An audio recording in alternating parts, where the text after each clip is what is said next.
Ever got a 40-page report from a home inspector and not really understood what you were reading when you've gone through it all, even with the photographs?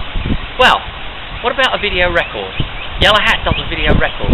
It'll show you everything the inspector did, all the things that were looked at, the comments he made at the time that he was looking at it. All of this is put together and given to the client, you and the client, at the end of the inspection. You take it away with you. All of that information adds to the value that you get from that home inspection. Take a look at the following clips. It's a compilation of a lot of actual inspections all put together to show you the type of things that go into that video record. And think about Yellow Hat the next time you want an inspector. Ask yourself, does my inspector provide me with this level of information about the house that's just been inspected? Foundation sound. However, you can see here that we have erosion. This erosion is caused because there are no gutters around the house. Gutters are pretty essential for houses. It's very common not to have gutters on houses in Texas. It's just not very wise. So you should think in the future of actually putting gutters on the house. It's a real worthwhile investment in terms of protecting the foundation. This foundation along here has got to be rebuilt. You can see it's dropped substantially.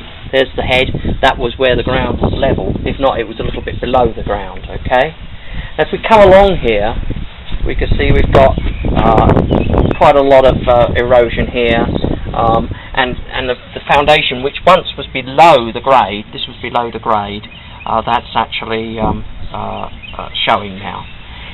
There are one or two places where they're cracked. There are not substantial cracking, but there is one or two places. Here is a crack. You can see it's running up the wall here. Okay, it's very small. In terms of the type of cracks I see, it's tiny. You know, it really isn't a great deal. We're in the front yard. We're just looking for where the water meter here is. Here's the water meter.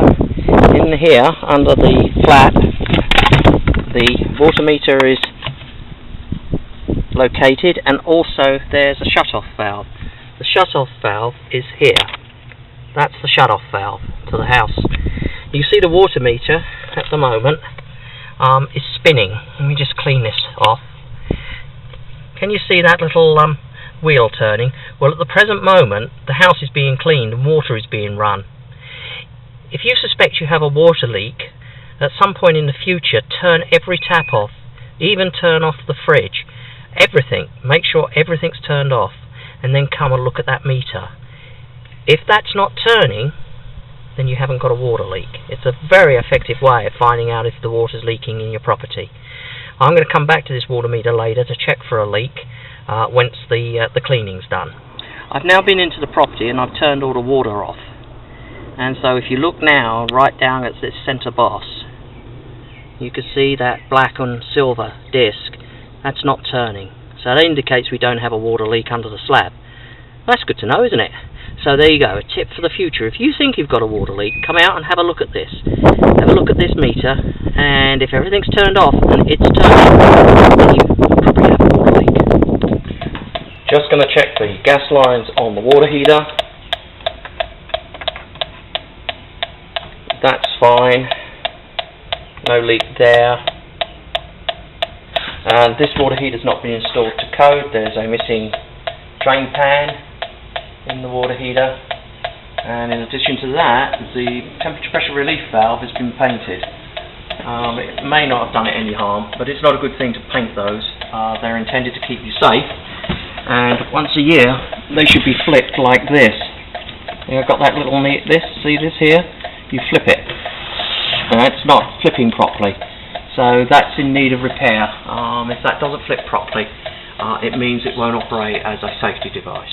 I'm now going to carry out a manual test of the sprinkler system, and at the moment we're on zone 3, and I can tell from hearing it that we have a little problem. Aha! Let's go and have a quick look so you can see the problem. We have a broken head, so instead of a spray head we have an ornamental fountain firing up into the air. That's the only one that's broken along here. Okay, well, we'll go and test the rest of them. I'm examining the windows in this part of the inspection process, and here's a tip for when you move in. This house has windows have a seal at the bottom here. You can see it where my fingers are. That's a seal. Okay, that's dirty. If you clean that, and you clean this debris out here, it'll lower the cost of cooling the home. At the moment, hot air can leak through that gap caused by the debris in between the slots. I'm not going to film the rest of the windows being inspected. This is the dishwasher. It's currently running, and you can hear it's making an awful lot of noise. In addition to making a lot of noise, it's actually not fitted correctly. You can see I can move it around. This fact can be pulled out, so the dishwasher it's not working properly. Terrible noise. I'm going to turn it off.